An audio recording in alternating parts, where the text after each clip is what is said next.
ces messieurs ont toujours continué à hisser le drapeau et à déclarer en juin île indépendante. Et qu'est-ce que j'ai fait?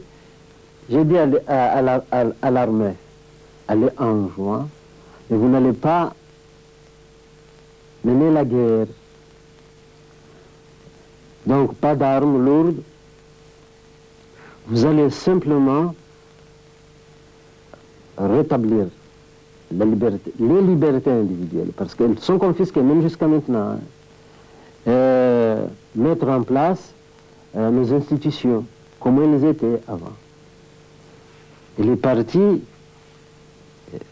en 24 heures, il a pu quand même prendre le port, l'aéroport, et elle se dirigeait vers la présidence. Le lendemain. C'est à ce moment-là qu'ils ont été attaqués par des vedettes qui venaient de je ne sais où, avec des armes lourdes.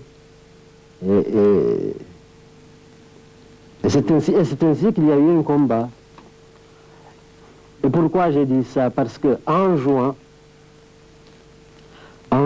il n'y avait qu'un obus, un seul. Or, ce monsieur-là, l'armée a été attaquée par toute une pluie, hein, une pluie d'obus. Donc les obus venaient d'ailleurs, des vedettes sûrement. Certains disent qu'ils viennent de Madagascar, que c'est des Malgaches, d'autres de Mayotte, d'autres de je ne sais où. Il y a plusieurs versions. Donc la seule vérité ne peut être établie que par les Nations Unies, par une commission qui est spécialisée en la matière. Mohamed Taki Abdul Karim décède dans la nuit du 5 au 6 novembre 1998 dans les appartements présidentiels à Moroni. Officiellement, le chef de l'État est mort d'une crise cardiaque. Tadjidine Ben Mansour devient président par intérim. Un mois plus tard, le rêve enjoinné va tourner au cauchemar à cause de rivalités politiques.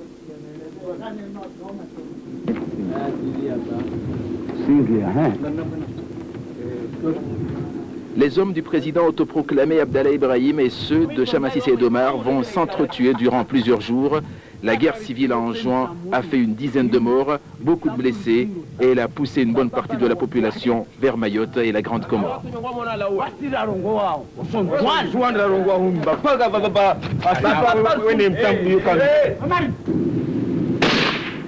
En juin est aujourd'hui le nœud du problème comorien. Avec les armes dans les mains des milices, le risque d'un nouveau dérapage, d'une nouvelle guerre civile est omniprésent. La conférence de Tananarive n'a pas réussi à apporter une solution immédiate à ce problème.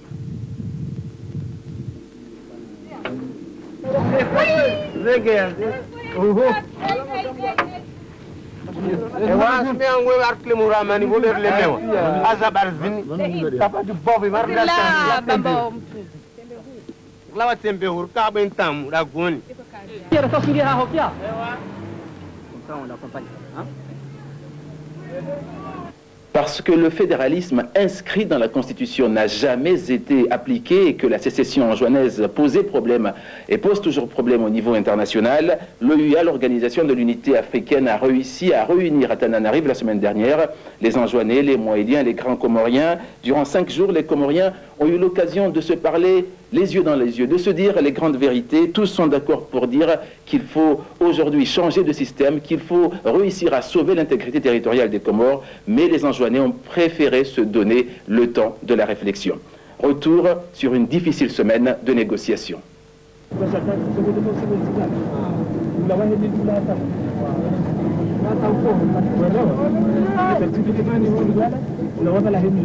19 avril, nous arrivons ici à Yavoulou, le palais présidentiel malgache, juste à la sortie d'Antananarive. Ce jour-là, Didier Ratsirac reçoit les plus hautes instances internationales ainsi que des représentants de pays d'Afrique et de la région.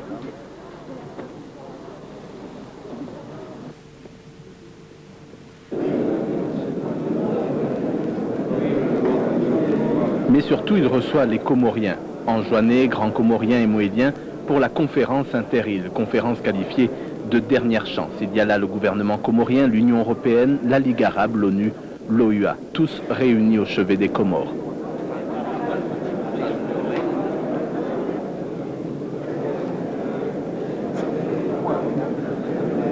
9h30, tout le monde est prêt. Le président Ratsirak, avec à ses côtés le président comorien par intérim et le secrétaire général de l'OUA, lit le discours d'ouverture. Puisse l'Éternel, béni soit-il, vous inspirer et vous aider à trouver la meilleure solution qui vous permette de réaliser un développement généralisé, harmonieux, équilibré, juste et équitable, afin d'assurer le bonheur de tous les Comoriens sans distinction, qui est la voie la plus sûre qui mène au salut. Mais cet appel à l'unité, à la sagesse, ne suffira pas. Au moment où le président comorien par intérim, Tadjidine Ben Saïd Massoun, prend la parole, on assiste au premier coup d'éclat de cette conférence. La délégation des séparatistes enjoinés choisit de quitter la salle.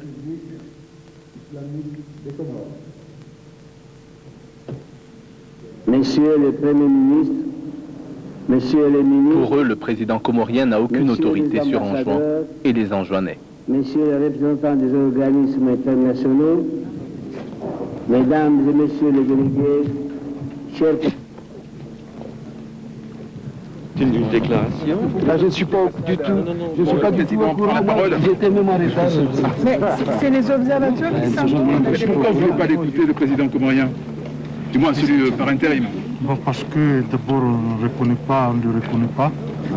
Ensuite on ne reconnaît pas l'État qu'il représente. Voilà. Et sinon vous allez rester pour la suite de la conférence? Non, on va rentrer après son discours. C'est aussi simple que ça. Comment? C'est aussi simple que ça. Bah, on va rentrer. Non, on va rentrer en salle après son discours. Mais vous êtes les observateurs. La délégation anjouanaise se retrouve aussitôt sous les projecteurs de la presse locale et internationale. Un incident en tout cas qui donne le ton et situe bien la difficulté qui attend tous les médiateurs à cette crise. Le président malgache n'a pas apprécié, il l'a dit dans la presse locale, le geste des séparatistes. Ce n'est pas une façon de se comporter chez un hôte, dira-t-il en substance. Le président comorien par intérim poursuit lui imperturbable son discours. Il appelle à l'unité, rappelant que la division n'est pas la solution au problème comorien. Sitôt son discours terminé, les séparatistes enjoinés reviennent dans la salle. Par la voix de son ambassadeur à Madagascar, la France va elle aussi appeler à l'unité en rappelant sa position dans ce conflit.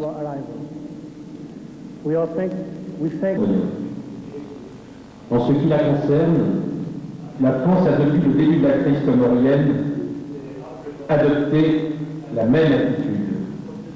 Elle considère que seule une approche pacifique et consensuelle, à l'exclusion de tout retour à la force, peut déboucher sur une solution durable. Le but essentiel de cette conférence doit donc être de rechercher les modalités propres à organiser le retour d'Anjouan à la légalité républicaine et à maintenir l'unité de la République des Comores, tout en offrant à chaque île les conditions et les moyens indispensables à leur développement. La France reste donc attachée à sa position fondée sur la non-ingérence, le respect de l'intégrité territoriale et l'aide humanitaire à la population. Comme il a été annoncé vendredi dernier, mon pays est prêt à apporter une assistance immédiate au profit des populations des trois îles d'un montant de 20 millions de francs français si les conclusions de cette conférence et la situation sur place le permettent. Je vous remercie.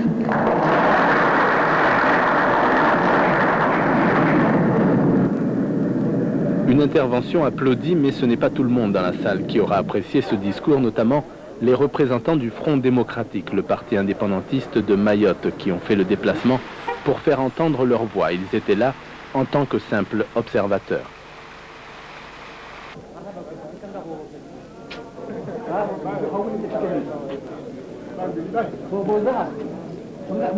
Contrairement peut-être à ce que l'ambassadeur de France a dit dans son discours, l'unité et l'intégrité territoriale ne se fera pas tant qu'on n'aura pas résolu le problème de Mayotte.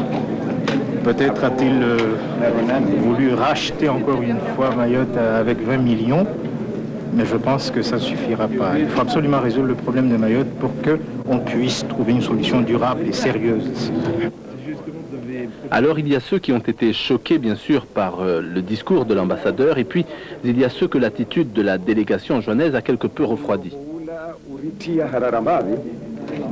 L'attitude de cette délégation joannaise, c'est vrai, nous a fait un peu peur au début. Ce serait dommage devant toutes les instances internationales qui se sont déplacées. Mais espérons que l'après-midi et dans les jours à venir, Grands Comoriens, Anjouanais et Mohéliens obtiendront la paix.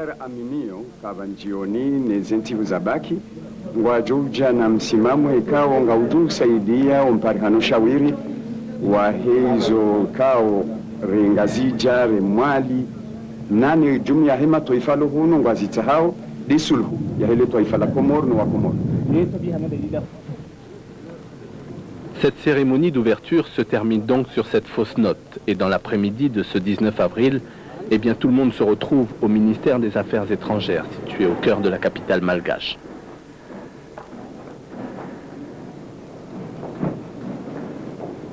Le temps pour chacun de retrouver ses marques et les discussions vont pouvoir reprendre. Chaque partie exposera ses attentes, son point de vue, et les Anjouanais jetteront le deuxième pavé dans la mare en rappelant qu'ils sont là pour revendiquer l'indépendance irréversible, je cite, de leur île.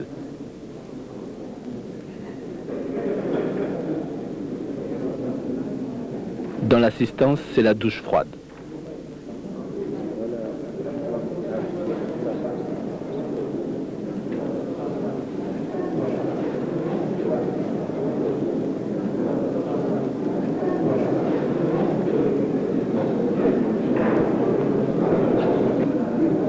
Le Premier ministre Abbas Youssouf rend compte aussitôt de l'évolution des choses à un destinataire inconnu. On pensait que les séparatistes responsables de plusieurs morts, de plusieurs dégâts matériels, se rendront compte ou se rendraient compte que la voie qu'ils ont choisie n'est pas la bonne.